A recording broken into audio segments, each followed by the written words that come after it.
Hello friends, welcome to प्रतियोगिता दर्पण। मैं हूं प्रशांत। आज हम डिस्कस करने जा रहे हैं शॉर्ट मेडिकल कोर्सेज के बारे में।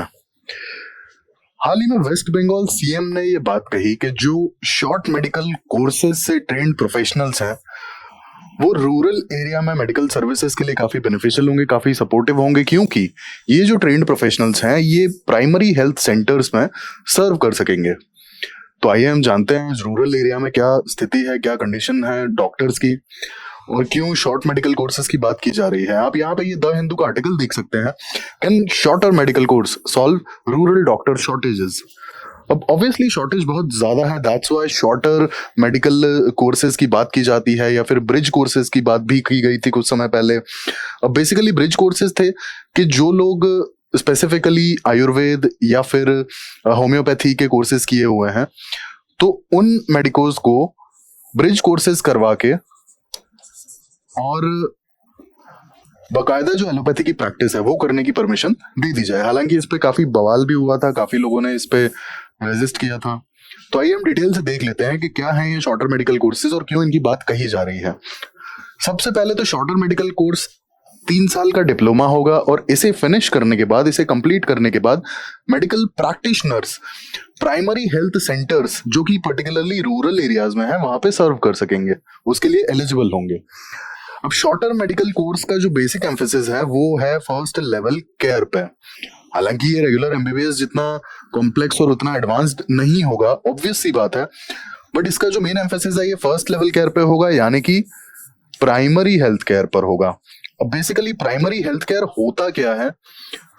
प्राइमरी हेल्थ केयर आपका फर्स्ट लेवल केयर होता है जहां पे कोई भी पेशेंट सबसे पहली बार किसी मेडिकल प्रोफेशनल के पास आता है अपनी प्रॉब्लम को लेके। एग्जाम्पल के लिए प्राइमरी हेल्थ केयर का जो काम होगा, वुमेन एंड चाइल्ड रिलेटेड जो केयर होती है, इम्यूनाइजेशन, इसके बाद फैमिली प्लानिंग, ये सारे जो काम होते हैं ये प्राइमरी हेल्थ केयर के जो प्रैक्टिशनर्स होते हैं वो लोग करते हैं। अब जो इनको ट्रेन अगर कर दिया जाता है इसमें, तो जो छोटी मोटी बीमारियां होती है ना उनके डायग्नोसिस में भी ये हेल्प कर देते हैं। छोटी मोटी, नॉट एडवांस, नॉट कॉम्प्लेक्स, छोटी मोटी बीमारी के केस में भी ये लोग हेल्प कर देते हैं। एटलीस्ट दे विल रिकमेंड, अगर कोई कॉम्प्लेक्स इशू है तो दे विल रिकमेंड कि या तो आप हॉस्पिटल जाइए या फिर आप किसी एडवांस्ड हॉस्पिटल में जाइए। ठीक है, तो बेसिकली ये जो ट्रेंड प्रोफेशनल्स होंगे ये प्राइमरी हेल्थ केयर में सर्व करेंगे और स्पेसिफिकली रूरल एरियाज में। हालांकि इनकी जो ट्रेनिंग होगी, जो कोर्स होगा, वो एमबीबीएस जितना एडवांस नहीं होगा, बैचलर ऑफ मेडिकल साइंसेस जितना एडवांस नहीं होगा, लेकिन इन्हें प्राइमरी हेल्थ केयर से रिलेटेड सारी नॉलेज प्रोवाइड की जाएगी। एटलीस्ट जो फर्स्ट लेवल केयर है उसको ये लोग ठीक से अच्छे से कर सकेंगे, उसमें काफी हेल्प हो जाएगी। रीजन बीइंग रूरल एरियाज में काफी ज्यादा शॉर्टेज है डॉक्टर्स की। एक डेटा के अकॉर्डिंग जितने डॉक्टर्स चाहिए उसके सिर्फ 20% ही अवेलेबल हैं। आगे हम उससे डिटेल से बात करेंगे उस चीज पर भी। हाल फिलहाल हम बेनिफिट्स की बात कर लेते हैं। सबसे पहले आता है increased availability of the medical professionals. अब रूरल एरियाज में डॉक्टर्स की बहुत ज्यादा शॉर्टेज है और काफी सारे रीजंस हैं। स्पेसिफिकली रूरल एरियाज में डॉक्टर्स नहीं सर्व करना चाहते हैं क्योंकि करियर अपॉर्चुनिटीज बहुत ज्यादा अट्रैक्टिव नहीं है, और भी कुछ रीजंस हैं, आगे हम डिटेल में डिस्कस करेंगे। दूसरा है quicker response to health care needs. अब कई बार क्या होता है कि आप ये सोचिए, हमारे यहाँ पे जो विलेजेस हैं काफी ज्यादा फ्रेगमेंटेड पॉपुलेशन है विलेजेस में। किसी एक पर्टिकुलर विलेज में 500 की पॉपुलेशन है, किसी में 1000 की है, किसी में 2000 की है, और जो नियरेस्ट जो ब्लॉक होगा वहां मुश्किल से 30, 40, 50,000 की पॉपुलेशन है। लेकिन अगर आप पूरा नियर बाय विलेज उठाकर देखोगे तो एटलीस्ट 3 से 4 लाख 5 लाख की पॉपुलेशन बहुत ही फ्रेगमेंटेड तरीके से रिसाइड की हुई है। ठीक है, तो ये एक बहुत बड़ा इशू आता है। और इस केस में जब ब्लॉक लेवल पर कोई भी मेडिकल फैसिलिटी या हॉस्पिटल होता है तो वहां तक लोग पहुंच ही नहीं पाते हैं, है ना। तो ऐसे केस में ये काफी क्विकर रिस्पांस के लिए हेल्पफुल होगा, क्योंकि जैसा मैंने आपको बताया कई बार जो नियरेस्ट ब्लॉक होता है ना, ब्लॉक बहुत ज्यादा दूर होता है और जनरली ब्लॉक लेवल पे ही छोटे से हॉस्पिटल बनाए जाते हैं। ठीक है, तो ब्लॉक बहुत ज्यादा दूर होता है और उस केस में आप समझ सकते हैं कि क्विकर रिस्पांस कितना ज्यादा जरूरी होगा। अगर सपोज इस पर्टिकुलर विलेज से ब्लॉक का डिस्टेंस जो है ऑलमोस्ट होता है 15 to 20 किलोमीटर्स है, तो ऑब्वियस सी बात है कि एक ह्यूमन टेंडेंसी है कि इतना दूर जब तक वो बहुत बड़ी इमरजेंसी नहीं होगी तब तक नहीं जाएंगे, और ऐसे केस में वो बीमारियों को अवॉइड करते रहेंगे। तो ये एक बहुत बड़ा इशू हो जाएगा आगे चल के। वो क्या मतलब हेल्थ इशू बनेगा, क्या डिजास्टर बनेगा, लोगों को नहीं पता। तो उस केस में यहाँ पे बहुत जल्दी रिस्पॉन्स मिलेगा हेल्थ केयर नीड्स का और काफी हेल्पफुल होगा। एटलीस्ट दे विल रिकमेंड कि आप जाइए, आप डायग्नोसिस करा लीजिए, आपको कोई बड़ा इशू है, इस लेवल पे इन प्रोफेशनल्स को ट्रेन किया जाएगा। तीसरा आता है कॉस्ट इफेक्टिव अप्रोच। अब क्योंकि एडवांस्ड लाइक एमबीबीएस की ट्रेनिंग और उसके बाद जो एडवांस डिग्रीज है उसमें बहुत ज्यादा पैसा लगता है, बहुत ज्यादा टाइम लगता है, एज वेल एज जो मेडिकल इंफ्रास्ट्रक्चर प्रोवाइड करने के लिए भी बहुत ज्यादा मैसिव पैसा चाहिए। इन दैट केस गवर्नमेंट उतने फंड्स प्रोवाइड नहीं कर पाती है, तो उसके लिए सबसे ज्यादा कॉस्ट इफेक्टिव अप्रोच होगा कि जो डिप्लोमा होल्डर्स होंगे, जो मेडिकल प्रैक्टिशनर्स होंगे, जो शॉर्ट मेडिकल कोर्सेज कंप्लीट करके बाहर निकलेंगे, at least they can practice primary health care level पे, लोग आराम से प्रैक्टिस कर पाएंगे और एक बहुत कॉस्ट इफेक्टिव अप्रोच होगा। बहुत ज्यादा फंड्स की गवर्नमेंट की तरफ से भी ज्यादा जरूरत नहीं पड़ेगी। जो अवेलेबल मेडिकल कॉलेजेस हैं और जो अवेलेबल साइंस के कॉलेजेस हैं वहां पे एटलीस्ट ये ट्रेनिंग, ये कोर्सेज प्रोवाइड किए जा सकेंगे। तो बहुत एक्स्ट्रा इंफ्रास्ट्रक्चर की भी जरूरत नहीं है, बहुत बड़े फंड्स की भी जरूरत नहीं है मैसिव लेवल पे। Lastly, improved primary health care services in rural areas. अब इस कोर्स का मेन ऑब्जेक्टिव ही है कि प्राइमरी हेल्थ केयर पे फोकस करना, और जो भी ये कोर्स करेगा उन्हें प्राइमरी हेल्थ केयर में ही काफी ट्रेन किया जाएगा और उनकी एक्सपर्टीज को डेवलप किया जाएगा। तो ये हमने इसके बेनिफिट्स पे बात की। अब इसके ड्रॉबैक्स भी तो होंगे, ऐसा तो हो नहीं सकता कि बहुत परफेक्ट अप्रोच होगा ये। अगर इतना परफेक्ट होता तो अभी तक इंप्लीमेंट किया जा चुका होता ना। तो इसका जो सबसे बड़ा ड्रॉबैक है वो है लिमिटेड स्पेशलाइजेशन, क्योंकि मेडिकोज की जो प्रैक्टिस होगी यहाँ पर और जो एक्सपर्टीज डेवलप की जाएगी वो डेवलप की जाएगी प्राइमरी हेल्थ केयर में, किसी और चीज में नहीं। अब स्पेशलाइजेशन तो है ही नहीं यहाँ पे, सिर्फ और सिर्फ प्राइमरी हेल्थ केयर की बात हो रही है और उसी पे फोकस किया जा रहा है, उसी पे एम्फेसाइज किया जा रहा है। तो स्पेशलाइजेशन तो बहुत दूर की बात है। और एक डेटा के अकॉर्डिंग जितने स्पेशलिस्ट चाहिए रूरल एरियाज में उसके 80% मिसिंग है, यानी कि सिर्फ 20% ही अवेलेबल है। तो आप समझ सकते हैं कि स्पेशलिस्ट डॉक्टर की नीड ज्यादा है। स्पेशलिस्ट एज इन गायनेक या फिर ईएनटी, पर्टिकुलरली ईएनटी या फिर पर्टिकुलरली डर्मेटोलॉजिस्ट, जो भी स्पेशलिस्ट होती हैं फील्ड मेडिकोज की, तो उसमें 80% specialist doctors are missing from the rural areas. तो उस केस में ये कंसर्न तो रह ही जाएगा ना, स्पेशलिस्ट डॉक्टर्स तो अभी भी मिसिंग ही है। जो हम ट्रेन करेंगे शॉर्ट मेडिकल कोर्सेज से वो तो सिर्फ प्राइमरी हेल्थ केयर के लिए ही एलिजिबल होंगे। Secondly, lack of exposure to rural health care conditions. अब जो ये शॉर्ट मेडिकल कोर्सेज करने लोग आएंगे, क्या ये स्टूडेंट्स जरूरी है कि ये रूरल एरियाज की एक्सपर्टीज रखते हो, ये रूरल एरियाज का नॉलेज रखते हो? ये भी तो हो सकता है कि अर्बन एरियाज में रहने वाले लोग भी ये कोर्सेज कर लें। तो उस केस में क्या होगा, जो एक्सपोजर है वो कहां से आएगा? Then potential dilution of the medical education standards. अब ये बहुत बड़ा कंसर्न है। आप एक तरीके से सोचिए, rural population, almost 65% of the population of India is staying in the rural areas.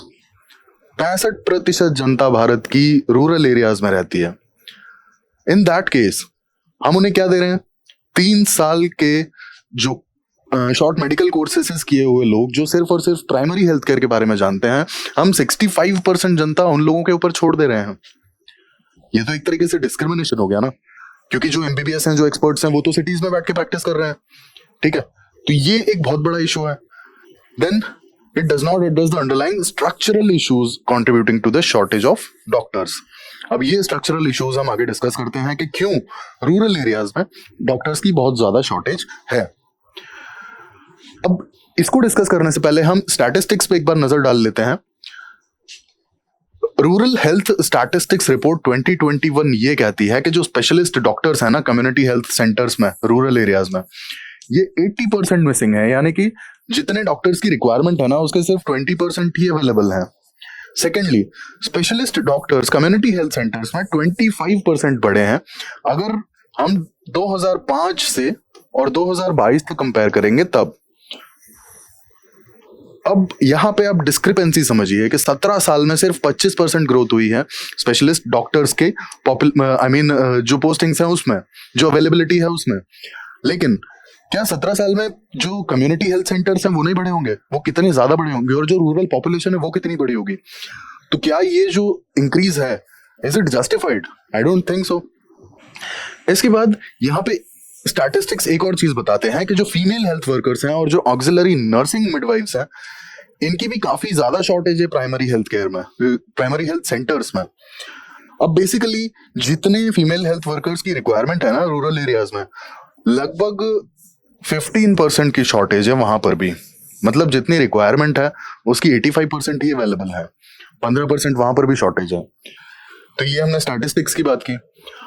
अब एक्चुअल में जो रूट कॉजेज हैं, जो स्ट्रक्चरल कॉजेज हैं जिस वजह से डॉक्टर्स रूरल एरिया में नहीं जाते हैं या फिर डॉक्टर्स की शॉर्टेजेस हैं, हम उन पे डिस्कस करते हैं। सबसे पहले आता है इंफ्रास्ट्रक्चर। अब बेसिकली रूरल एरियाज में सबसे बड़ी जो कमी है, सबसे बड़ी जो लैकिंग है, वो है इंफ्रास्ट्रक्चर की। ठीक है, hospitals, diagnosis machines, hospital buildings और जो basic roads as well as जो बेसिक नीड्स, यूटिलिटी सर्विसेज, ये सारी चीजें तो मिसिंग है रूरल एरियाज में। अब सोचिए, आज भी गवर्नमेंट को रूरल इलेक्ट्रिफिकेशन स्कीम जैसी प्रोग्राम्स चलाने पड़ रहे हैं क्योंकि रूरल एरियाज में आज भी बिजली तक नहीं है। ग्राम सड़क योजना जैसी स्कीम्स लाइक आजादी के 50 साल बाद भी चलानी पड़ जा रही हैं। क्यों? क्योंकि जो भी विलेजेस हैं, इंडिया के विलेजेस कनेक्टेड नहीं है मेन स्ट्रीम रोड से या फिर जो ब्लॉक लेवल की या डिस्ट्रिक्ट लेवल की रोड्स हैं उनसे। तो आप समझ सकते हैं रूरल एरियाज में किस तरीके से इंफ्रास्ट्रक्चर की लैकिंग है, कितना ज्यादा शॉर्टेज है। और जब इंफ्रास्ट्रक्चर की इतनी ज्यादा शॉर्टेज है तो कोई भी डॉक्टर वहां जाके प्रैक्टिस क्यों करना चाहेगा? देन स्पेशलाइज्ड केयर की एक्सेस जो है, अब स्पेशलाइज्ड केयर जो भी आपकी डायग्नोसिस और जो एडवांस फैसिलिटीज होती हैं वो डिस्ट्रिक्ट लेवल पे या फिर जो होता है मिलियन प्लस सिटीज में ही अवेलेबल है। ये एक बहुत बड़ा इशू है और रूरल एरियाज में ये है ही नहीं। ठीक है, ना के बराबर एग्जिस्ट करती हैं। ब्लॉक लेवल के हॉस्पिटल्स में आपको प्रॉपर डायग्नोसिस मशीन्स तक नहीं मिलेंगी। ये भी एक बहुत बड़ा इशू आता है। Then aversion to rural practice. अब अगर डॉक्टर्स के पॉइंट ऑफ व्यू से हम देखें तो बेसिकली बंदा एमबीबीएस करने के बाद अपना करियर ग्राफ ऑब्वियसली देखेगा। ठीक है, और करियर ग्राफ अगर देखते हैं तो कहीं ना कहीं आप सोचिए कि जो प्राइवेट हॉस्पिटल्स हैं वो काफी अच्छा पे करते हैं फर्स्टली। सेकेंडली, प्राइवेट हॉस्पिटल्स अधिकतर बड़ी सिटीज में ही हैं, तो ऑब्वियस सी बात है कि लिविंग स्टैंडर्ड्स भी लोगों के अच्छे होंगे। तो अपना करियर ग्राफ और अपनी अपॉर्चुनिटीज को देखते हुए रूरल एरिया जाना पसंद नहीं करते हैं। ये एक बहुत बड़ा रीजन है। ठीक है, then uneven distribution of medical colleges. अब अगर मेडिकल कॉलेजेस के डिस्ट्रीब्यूशन की बात की जाए ना, तो आप मेजॉरिटी मेडिकल कॉलेजेस उठा के देख लीजिए, ये छोटी सिटीज में या आपको टीयर 2 सिटीज में तो मिलेंगे ही नहीं।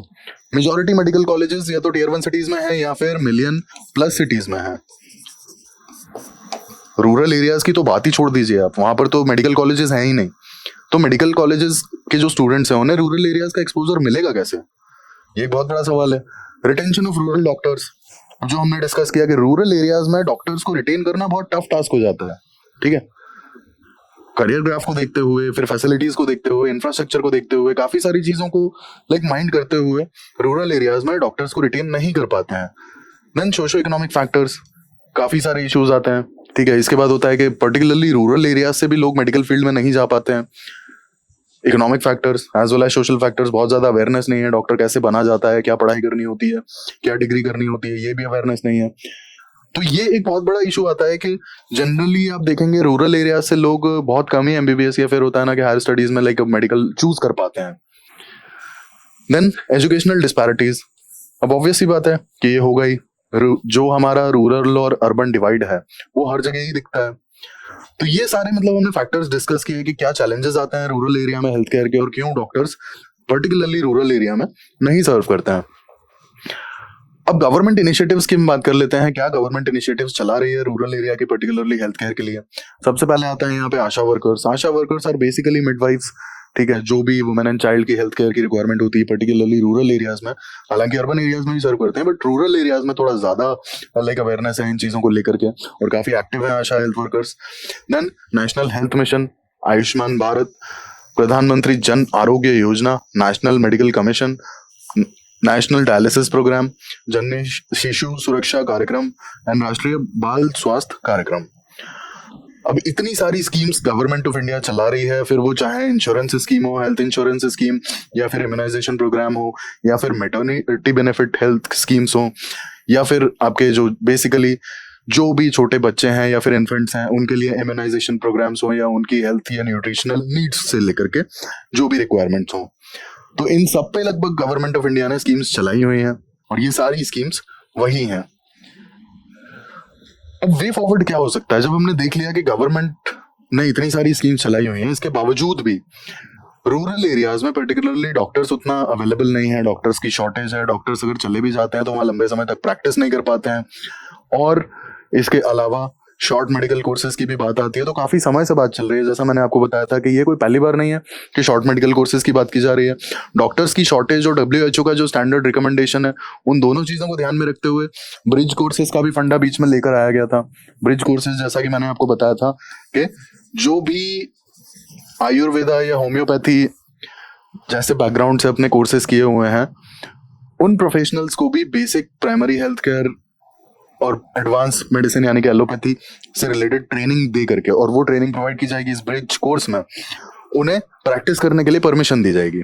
तो इस पर भी काफी बवाल हुआ था। और लेकिन ये जो ब्रिज कोर्स है इसका फंडा आया ही इसलिए था, जो आइडिया कंसीव इसीलिए किया गया था क्योंकि डॉक्टर्स की शॉर्टेज है और WHO की जो स्टैंडर्ड रिकमेंडेशन है कि पर थाउजेंड ऑफ पॉपुलेशन कितने डॉक्टर्स होने चाहिए, इंडिया उसमें लैग करता है। This was the reason.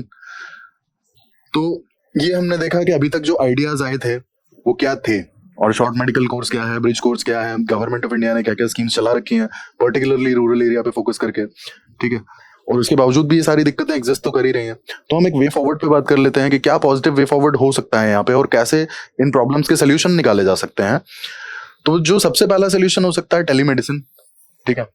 अब ऑब्वियसली बात है कि अगर टेलीमेडिसिन की सर्विसेज ठीक से प्रोवाइड की जाती हैं तो लोग अपने घर बैठ के ये सर्विसेज अवेल कर सकते हैं। कोई भी इशू है तो at least they can consult a doctor, और कंसल्टेशन के बाद एटलीस्ट उन्हें ये तो पता होगा ना कि उन्हें कोई पर्टिकुलर दवाई लेनी है या उन्हें डायग्नोसिस के लिए फर्दर हॉस्पिटल ही जाना है सीधे।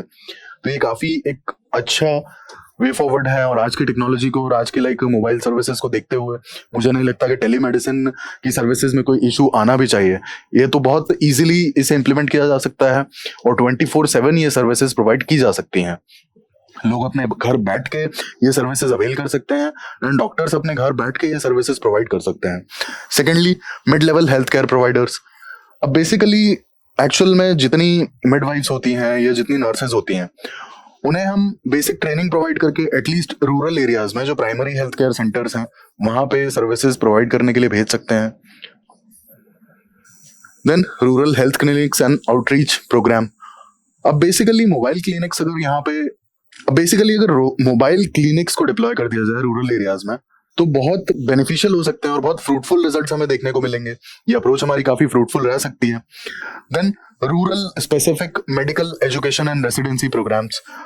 अब पर्टिकुलरली हम कुछ कंडीशंस अवेल कर सकते हैं, या तो हम मेडिकल कॉलेजेस को रूरल एरिया में खोल सकते हैं, या फिर हम पर्टिकुलरली कुछ सर्टेन रेशो जो है वो उतनी सीट्स रूरल एरिया में रहने वाले स्टूडेंट्स को प्रोवाइड कर सकते हैं, या फिर हम ये भी कर सकते हैं कि जो क्वालिफाइड डॉक्टर्स हैं उन्हें पर्टिकुलरली एक सर्टेन टाइम तक रूरल एरिया में जाके ही प्रैक्टिस करना होगा। Then financial incentives. अब रूरल एरियाज में जो डॉक्टर्स प्रैक्टिस करते हैं उन्हें कुछ फाइनेंशियल इंसेंटिव्स दे सकते हैं, जैसे लाइक जो भी लोन है तो उसमें कुछ हम इंटरेस्ट फ्री कर सकते हैं या फिर मिनिमम इंटरेस्ट के साथ प्रोवाइड कर सकते हैं। कुछ इस तरीके के जो फाइनेंशियल इंसेंटिव्स है at least they can help. Then research and data driven approach. अब जितना भी डेटा हमारे पास अवेलेबल है और जो भी रिसर्च चल रही है उसके बेसिस पे हमें अप्रोच अपनी या फिर अपनी पॉलिसी का डिजाइन जो है वो देखना पड़ेगा कि जो भी पॉलिसी इंप्लीमेंट करेंगे वो research as well as data based होनी चाहिए। अदरवाइज हमें पता कैसे पड़ेगा कि क्या, अब जैसे एग्जांपल के लिए आप ऐसे समझिए कि स्पेशलिस्ट्स की जो रिक्वायरमेंट है वहां पे 80% सीटें खाली पड़ी हैं, जितनी रिक्वायरमेंट है उसके सिर्फ 20% ही अवेलेबल है स्पेशलिस्ट। तो हम अगर यहाँ पे हमारे पास डेटा जो है, डेटा ये कहता है कि स्पेशलिस्ट डॉक्टर्स की ज्यादा नीड है, तो हम इसके अकॉर्डिंग अपनी पॉलिसी को डिजाइन कर सकते हैं। Community engagement as well as health awareness. अब जैसा हमने देखा कि जो भी आशा वर्कर्स हैं और जो भी हमारे मतलब हम स्पेसिफिकली नर्सेज वगैरह को या मिडवाइफ्स को फर्दर ट्रेन करके और उन्हें सर्विसेज प्रोवाइड करने के लिए भेज सकते हैं प्राइमरी हेल्थ सेंटर्स में। तो बेसिक एम जो होगा ना वो होगा रिगार्डिंग द अवेयरनेस। लोगों में अवेयरनेस होगी, एटलीस्ट पीपल शुड नो कि हाँ कब हमें रुक जाना है और कब हमें डॉक्टर के पास जाना ही जाना है। कई बार ऐसा हो जाता है कि कुछ बीमारी पीपल कीप ऑन अवॉइडिंग, और ये जरूरी नहीं है कि सिर्फ रूरल एरियाज में होता है, ये अर्बन एरियाज में भी होता है बहुत कॉमनली। बट हाँ, क्योंकि रूरल एरियाज में एक्सेस की बहुत बड़ी दिक्कत है, बहुत दूर दूर मेडिकल फैसिलिटीज होती हैं, इस कारण से लोगों में अवेयरनेस होना बहुत ज्यादा जरूरी है। कोई भी इशू आता है, आप जो भी मेडिकल फैसिलिटीज प्रोवाइडर है, जो भी वहाँ पे लाइक प्राइमरी हेल्थ सेंटर पे जो भी सर्विसेज प्रोवाइड कर रहा है आप उससे जाके मिलिए। At least you should be aware about your health, पहली बात। दूसरी बात, अगर आपको प्राइमरी हेल्थ सेंटर का जो भी प्रैक्टिशनर है अगर वो आपको ये रिकमेंड करता है कि आपको फर्दर डायग्नोसिस और फर्दर ट्रीटमेंट के लिए चले जाना चाहिए, तो you should go, you should be aware about your health. क्योंकि कई बार पता नहीं पड़ता, बहुत छोटी सी चीज बहुत बड़ी बीमारी निकल के आ जाती है। तो इस तरीके से हम अपने रूरल एरियाज में हेल्थ केयर को इम्प्रूव कर सकते हैं। ये हमने देखा शॉर्ट मेडिकल कोर्सेज के बारे में और जाना कि ग्रास रूट कंडीशन हाल फिलहाल में रूरल एरियाज में क्या है हेल्थ केयर की। ऐसे ही इन्फॉर्मेटिव वीडियोस के लिए हमारे साथ जुड़े रहिए। Thank you, thanks for watching.